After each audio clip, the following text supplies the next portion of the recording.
E aí, galera, tudo bem com vocês? Bom, estamos aí nessa fase um pouco peculiar das nossas atividades acadêmicas, mas como foi orientação, e todos sabem disso, vamos tentar apaziguar um pouquinho esses momentos de pandemia, tentando, de certa forma, manter nossa rotina de estudos. Bom, como na última aula presencial a gente trabalhou sobre o aspecto do imperialismo norte-americano, com a política do Big Stick, a doutrina Monroe, nessa aula de hoje a gente vai tentar trabalhar um pouquinho mais uma orientação mesmo de estudos sobre o imperialismo europeu, atingindo aí regiões amplas do continente africano e do continente asiático. Lembrando que no aplicativo criado pela escola, eu vou disponibilizar dessa aula, dessas orientações, um mapa mental daquele que a gente está já acostumado, para vocês terem também esse roteiro de estudos, algumas dicas cinematográficas e literárias, e por fim eu vou indicar para vocês uma bateria de estudos para fixar esses conceitos, esses elementos factuais. Espero que vocês gostem. Bom, pois então, gente, quando a gente fala de imperialismo europeu, a gente está falando, na verdade, de quê? Primeiro de tudo, vamos lembrar que a gente está no contexto da segunda fase da Revolução Industrial, ou seja, a gente está com um momento de expansão de interesses das grandes potências europeias na maximização dos seus lucros, objetivando aí mercado consumidor, objetivando fontes de matéria-prima e, claro, né, gente, áreas de influência para consolidar esses interesses. Uma coisa que é importante a gente lembrar, o parâmetro cronológico que vão ser os elementos de operação dessas intervenções por parte dos europeus, que é o século XIX. Ao longo dessa aula também a gente vai falar um pouquinho das causas do imperialismo, daqui a pouquinho a gente fala sobre isso na emenda desse vídeo. Peço desculpas já pela questão quase que artesanal desse vídeo, porque eu não sou um cara muito adepto a essas questões tecnológicas como vocês, mas vamos tentar fazer de alguma forma. Vamos falar também um pouquinho sobre as diferenças do colonialismo europeu dos séculos XV, XVI e XIX. Vamos falar dos tipos de influência que a gente vai ter por parte dessas grandes potências europeias. Vamos falar também um capítulo importante do imperialismo do século XIX, que foi a Conferência de Berlim, que vai resultar na partilha da África. Depois, os protagonistas, ou seja, quem são as principais potências europeias, estou com um mapinha aqui que eu vou passar para vocês também, e alguns elementos de resistência. Sempre é bom e importante lembrar que a gente não vai ter só um ideal, vamos assim dizer, passivo por parte das populações asiáticas e africanas, dessa ocupação europeia. A gente vai ter resistência também. E no finalzinho, conforme eu disse, talvez o mais importante, falar disso tudo, dessas relações, desse processo de expansão territorial, que vai ser a questão mesmo das consequências, conforme eu já pontuei para vocês, vou pontuar novamente, e também das consequências no século XX, pós-processo de descolonização afroasiática. Beleza? Então vamos lá então, espero que vocês gostem. Então, pessoal, para começar a nossa atividade, vou chamar a atenção para uma análise de imagem, a imagem que abre mesmo o nosso vídeo, que trata-se de um diplomata francês, da região da Indochina, e uma criança, também daquela região, e a gente percebe muito o plano hierárquico, o plano verticalizado da importância dele perante a criança. Outra coisa importante é chamar o subtítulo do nosso vídeo, O Mundo é Deles, o que mostra uma conotação de abrangência, uma conotação de importância e dominação por parte desses europeus em relação a essas áreas. Muitas vezes, não podemos esquecer que essa dominação se dará por forma da violência, a violência empreendida do ponto de vista militar, e que dessa dominação de violência a gente vai ter não só a ocupação com interesses de matéria-prima, mas também uma ocupação do corpo do elemento afro-asiático também. Imagina a quantidade de violência sexual promovido dentro desse contexto histórico. É importante a gente ter em mente. E claro, tudo isso em nome de quê? Em nome de um processo civilizatório. Não podemos esquecer que grande parte dos interlocutores que vão tentar justificar esse processo de dominação vão lançar mão, dentro do contexto do século XIX, de doutrinas atreladas a uma perspectiva biológica desenvolvida pelo Darwin naquele momento histórico, mas vão reapropriar aquilo, até mesmo o positivismo vai muito nessa esteira de tentar enxergar o processo de urbanização, o processo de industrialização, elementos cristãos, isso é importante para algumas vertentes, especialmente calvinistas, de dominação, do que vai gerar o que a gente já conhece do conceito de darwinismo social, ou seja, toda essa violência empreendida, em certo sentido, é justificada por esses parâmetros ideológicos. Um elemento importante também, e que vai ser o catalisador, o elemento de causa desse processo de expansão, está intimamente ligado, obviamente, à Revolução Industrial. Ou seja, dentro do capitalismo industrial, a constante expansão vai ser uma vertente muito importante para nortear esse processo de ocupação por parte dos europeus nessas regiões citadas. E vamos lembrar que a gente está na segunda fase da Revolução Industrial, não na primeira, que a gente tem só o pioneirismo inglês, que é elemento marcante da primeira fase da Revolução Industrial. Exatamente isso, pelo fato da segunda Revolução Industrial, no século XIX, está rolando em vários lugares da Europa, não só da Europa, mas no Japão, depois da Revolução Meiji, e também nos Estados Unidos, mas vamos pegar aqui e focalizar no caso europeu, a gente vai ter uma disputa para justamente consolidar esse elemento de hegemonia por parte dessas nações, entre Inglaterra, França, já adiantando um pouco sobre os protagonistas, posteriormente a Alemanha, que de certa forma vai desequilibrar esse jogo e vai sair uma resultante aí que daqui a pouco a gente vai falar para vocês. Bom, nosso próximo tópico então é as diferenças entre o neocolonialismo do século XIX e o colonialismo do século XV e XVI. Ah não, vamos falar isso tudo de uma vez, né? Que a gente já fica livre de uma vez. Galera, vamos lá lembrar. Um dos conceitos que, de certa forma, caminha de mãos dadas com a política imperialista é o conceito de neocolonialismo. O que viria a ser o neocolonialismo? O neo, obviamente, de novo. E onde está esse antigo colonialismo? Cronologicamente, nos séculos XV e XVI.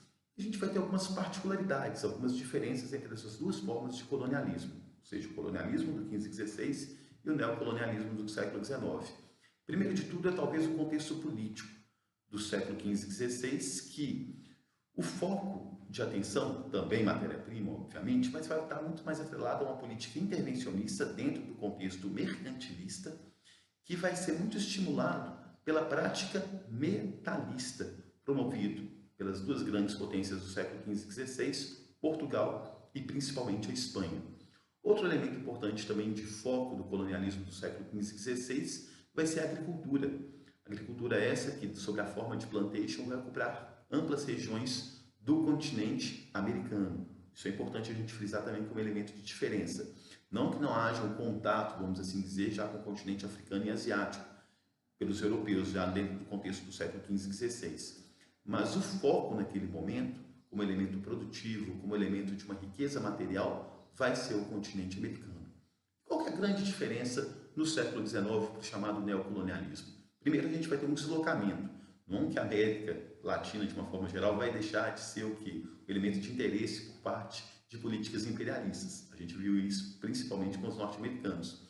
Mas, para o olhar europeu, os continentes asiáticos e africanos, o continente asiático e africano vai ser o principal foco de interesse. E a gente está falando agora dentro de um contexto liberal, dentro do século XIX, onde o capitalismo industrial, não mais o mercantilismo, vai ser a vertente econômica que vai produzir esse tipo de intervenção. Isso é importante a gente frisar também. E fica aqui nesse momento, só para a gente dar essa pausa para tomar um cafezinho, e eu volto rapidamente com as modalidades de colonialismo. Beleza? É isso aí, galera. Vamos que vamos.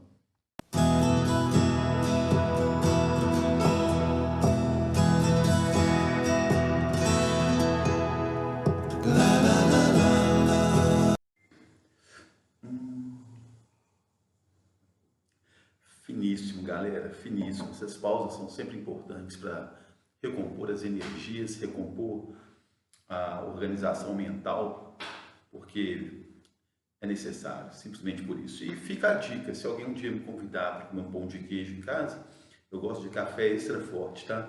Não importa a marca não, tem que ser só extra forte. Bom, vamos lá então.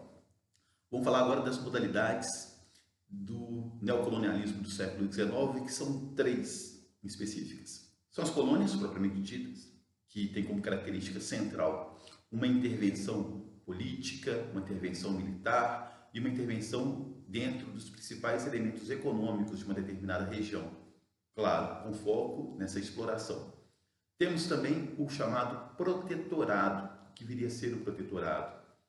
Eu tenho uma área, seja dos continentes africanos ou asiático, na qual eu não tenho uma intervenção direta, vamos assim dizer, do ponto de vista de ocupação, de dar as cartas do jogo político, mas eu acabo influenciando na escolha dos governantes dessas áreas e, consequentemente, na escolha desses governantes, ou seja, uma influência política direta, assim, desculpa. Eu tenho a criação de políticas internas voltadas aos interesses externos.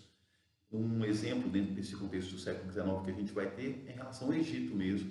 O Egito vai ter um governo próprio, mas um governo sempre alicerçado pelos interesses externos, pelos interesses britânicos, vamos assim dizer. E as chamadas áreas de influência que se encaixam dentro desse contexto, mas a influência, por exemplo, norte-americana, fugindo um pouquinho do nosso foco de assunto, das regiões da América Central e da América do Sul. Não podemos esquecer que no século XX a gente vai ter uma presença muito mais marcante dessa influência norte-americana na América do Sul, mas já no século XIX a gente já começa a ter essa política de estreitamento. Então são essas três modalidades que a gente vai ter dentro do neocolonialismo do século XIX. Bom, nossa próxima vertente aqui, que eu vou colocar os mapinhas aqui para a gente entender um pouquinho todo esse contexto, principalmente para a gente entender a consequência, vai ser a partilha da África. Já vou chamar a atenção aqui para vocês sobre dois mapas. O mapa que antecede a presença europeia e o mapa posterior à presença europeia. O mapa, vamos assim dizer, um tanto quanto artificial dentro do que foram as convenções, dentro do que foram as conversas realizadas no contexto da partilha da África, vamos assim dizer. E vale notar que dentro da Conferência de Berlim, que a gente vai ter a partilha da África propriamente dita, e posteriormente também essa fragmentação do território, principalmente chinês no contexto asiático, a gente não vai ter a participação de nenhum representante político desses dois continentes. Novamente a questão hierárquica, a questão verticalizada dessa presença e dessa busca por uma dominação dessas regiões. Vamos lá então, galera! Então, pessoal, Conferência de Berlim e Partilha da África são dois momentos da história europeia que estão intimamente atrelados à própria ideia da criação do Estado alemão, ou melhor, do Império Alemão, norteado pelo Otto von Bismarck, matéria que a gente já viu no processo de unificação tanto da Alemanha como da Itália. Ele que foi o arquiteto desse processo, ele que foi o arquiteto dessa criação desse segundo Reich, vamos assim dizer. E quando a Alemanha, capitaneada pela Prússia, no seu surgimento como império, como Estado nacional, se firma após a Guerra Franco-Prussiana, depois de 1871, a Alemanha, que é uma nação já industrializada no contexto do século XIX, se lança também na corrida imperialista. Vale lembrar que, naquele contexto, até 1884, 1885, quando ocorrem essas reuniões diplomáticas em Berlim, quem faz essa convocação é o próprio Bismarck. O objetivo dele é ganhar um torrão de terra mesmo, dentro do contexto africano, e assim subsidiar o seu desenvolvimento industrial. Uma das consequências da partilha da África, primeiro, vai ser o desrespeito, vamos assim dizer, à organização territorial que já existia, conforme vocês podem ver no mapa, presente aí dentro de alguns reinos africanos, e, consequentemente, uma intervenção geográfica de acordo com o que foi estipulado pela partilha da África dentro do contexto da Conferência de Berlim. Já adiantando para vocês, uma das grandes consequências que a gente vai ter no século XX com o processo de descolonização afroasiática vai ser o surgimento de alguns conflitos civis. Existem alguns filmes que eu vou indicar depois que trabalham muito com essa tese, não só com essa tese, mas também com elementos factuais. Vide aí, no ano de 1994, a Guerra Civil em Ruanda. A gente vai indicar um ótimo filme para vocês aprofundarem, ou seja, descansar um pouquinho, mas também de forma lúdica, aprofundar dentro da matéria de imperialismo. E uma outra coisa também que vai ser importante nesse contexto da partilha da África vai ser desequilíbrio mesmo das relações de poder que já vinham desde o início do século XIX, calcando aí em torno de interesses franceses e ingleses. Quando surge a Alemanha como uma terceira força, a gente tem esse desequilíbrio, assim também como o interesse belga na formação mesmo do chamado Congo belga, território não pertencente, vamos assim dizer, ao Estado Nacional belga, mas para alguns era visto como um território particular do rei Leopoldo II da Bélgica. Talvez um dos capítulos mais sangrentos do imperialismo reside, claro, vamos fazendo da questão sangrenta que foi o imperialismo britânico, inglês, alemão, italiano, português, que seja. Mas talvez o mais simbólico seja a própria dominação belga, em uma região extremamente rica em diamantes, que vai ser fruto do interesse por parte daquele Estado, e a violência vai ser muito latente. Basta uma pesquisa simples no Google, aí vocês colocam Congo belga, a quantidade de pessoas com as mãos decepadas devido a essa violência empreendida para aqueles que ou não estavam em consonância com os interesses da Bélgica naquele contexto, ou que certamente furtavam diamantes aí no tráfico internacional dessa pedra extremamente preciosa.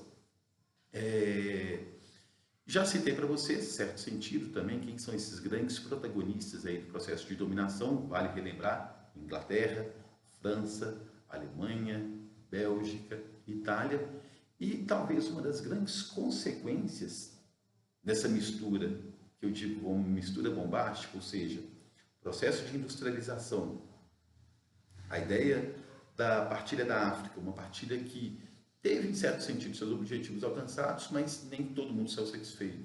Se você pega um mapa, como o mapa que eu estou apresentando para vocês, perceba o tamanho da importância de dominação da Inglaterra e da França perante a Alemanha, a gente vai ver que é muito discrepante a atmosfera territorial mesmo de dominação. E o terceiro elemento que a gente tem que citar aí é o surgimento, não o surgimento, mas o aprofundamento das vertentes nacionalistas no âmbito europeu. Então, esses três elementos, industrialização, partilha e nacionalismo exacerbado, vai ser uma combinação perfeita, vamos assim dizer, para o desencadeamento já no início do século XX do processo da Primeira Guerra Mundial. E é isso que a gente vai tratar. Aliás, vamos tratar como elementos de consequência, porque no próximo vídeo que a gente vai fazer, no inteirinho dessa aula, vão ser os movimentos de resistência, ok? Então, pessoal, vale lembrar que, como eu disse anteriormente, não vai ter uma espécie de passividade frente à presença europeia na região. Um dos elementos de resistência, talvez não foi uma resistência oriunda dos próprios africanos. Cabe lembrar que eu disse para vocês que a gente vai ter o colonialismo do século XV, XVI, e no sul da África, atualmente a cidade do Cabo, existia já uma presença muito forte de holandeses e franceses naquela região. E com a descoberta na segunda metade do século XIX de jazidas de diamante e outros elementos que eram do interesse, fruto do interesse parte da Inglaterra, a gente vai ter uma tensão entre esses chamados boerês, colonos franceses e holandeses, principalmente holandeses na região, frente e insatisfeitos frente à constante presença militar dos britânicos. Vão ser duas guerras ou duas revoltas dos boerês. Uma primeira na qual a gente vai ter a criação de um Estado boerê, e o segundo momento que a gente vai ter a vitória inglesa e a anexação dessas regiões aos seus domínios territoriais, em certo sentido, assim, vamos assim dizer. Já a Guerra dos Boxers na China e a Revolta dos Cipaios na Índia tiveram um caráter, vamos assim dizer, nacionalista, frente à presença estrangeira na região e frente a essa exploração empreendida por essas grandes potências europeias. Em ambos os casos, temos que lembrar que ambas as revoltas foram derrotadas, foram esmagadas, e como consequência, tanto os governos da China como a Índia tiveram que pagar pesadas indenizações para essas grandes potências, especialmente a Inglaterra. Mas o que mostra aqui para a gente, o que é importante mostrar para a gente, é que, novamente, essa presença estrangeira ela não foi aceita, ela não foi, de certa forma, absorvida de uma maneira harmoniosa, de uma maneira passiva, por parte dessas regiões. E ambos os casos, o modus operandi que eles utilizavam, que eles lançavam mão para tentar coibir essa presença, eram de atos de vandalismo, atos de terrorismo, frente a essa presença estrangeira.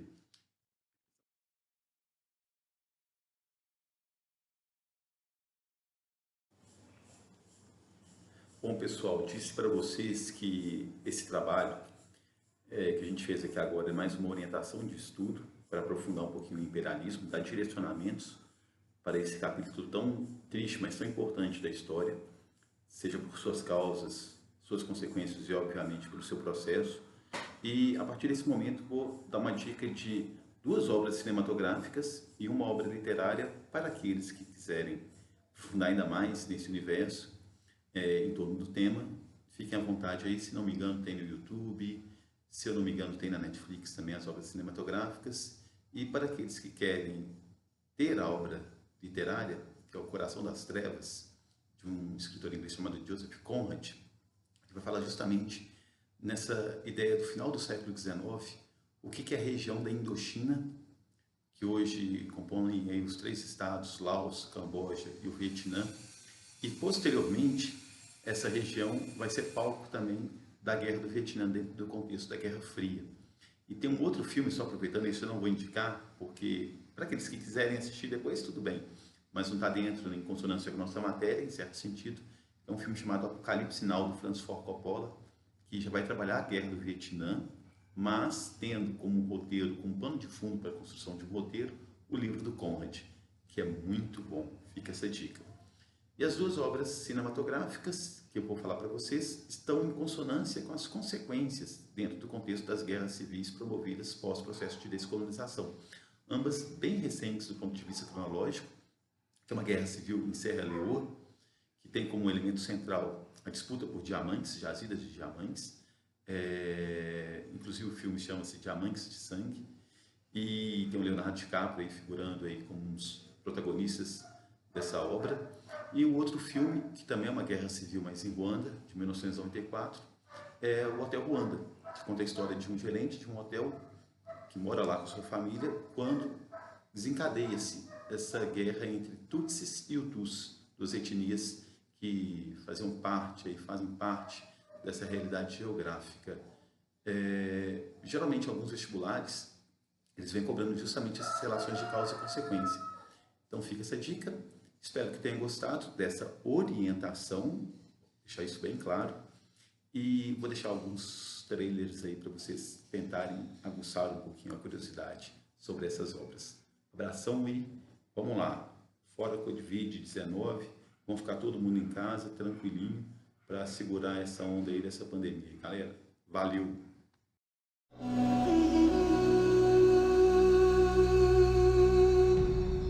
My name is Paul Rusesabagina. I am the house manager of the most luxurious hotel in the capital of Rwanda.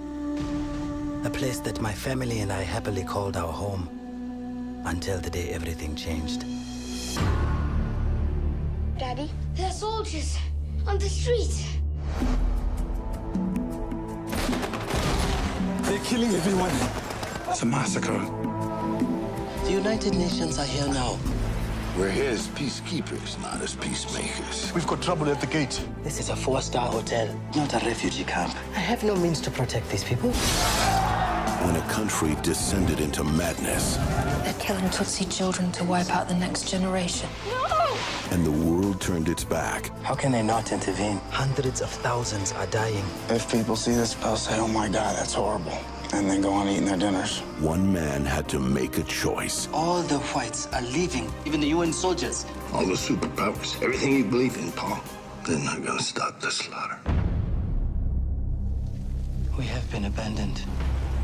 There will be no rescue. We can only save ourselves. Get down, get down! United Artists presents the true story of a man who fought impossible odds I cannot leave these people to die. to save everyone he could. They say you led the massacres. You will tell them the truth. I will tell them nothing unless you help me. And created a place Go inside the hotel. where hope survived. You are a good man, Paul. We need to help one another. That is the only thing that is keeping us alive. Hotel Rwanda.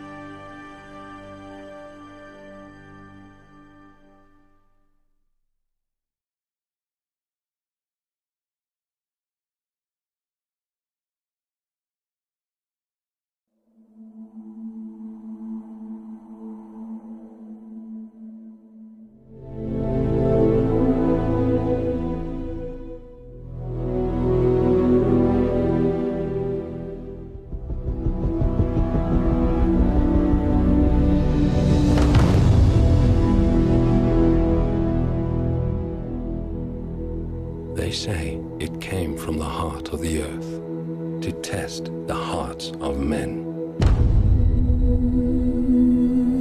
A stone so rare, men will do anything to possess it.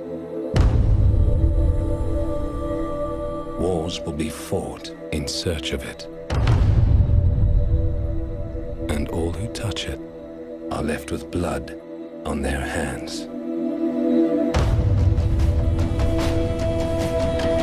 So what are you? Smuggler? No, journalist. You gonna steal this diamond? That diamond is my ticket out. The only reason you're still alive is because you haven't told anyone where it is. Give it to me. You gonna show us where it's hidden? You'll never find it, sir. We block the escape. Where is my son? Tell him where it is! Tell him! My family, my home, I don't lost everything! Sometimes I wonder, will God ever forgive us for what we've done to each other? And I realized God left this place a long time ago.